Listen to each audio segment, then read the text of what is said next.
जय राम जी री।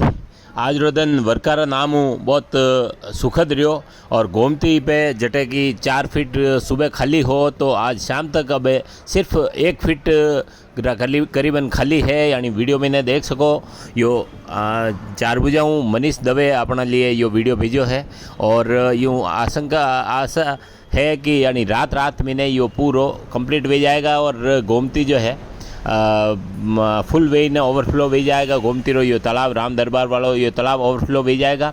वटे यो नरेश पालीवाल और रतन सिंह चुंडावती यो भेजो है कि पड़ासली रा आगे सब वाला तेज आई रहा है तो गोमती रो प्रवाह अब बढ़ गयो है। गोमती में ने आगे जो है पानी अलग अलग तालाब बढ़ता जा रहा है तो निश्चित है कि 1-2 दिन में ना अगर यही स्थिति रही तो अपना गोमती जो है राजसमंद तक पहुंच जाएगा।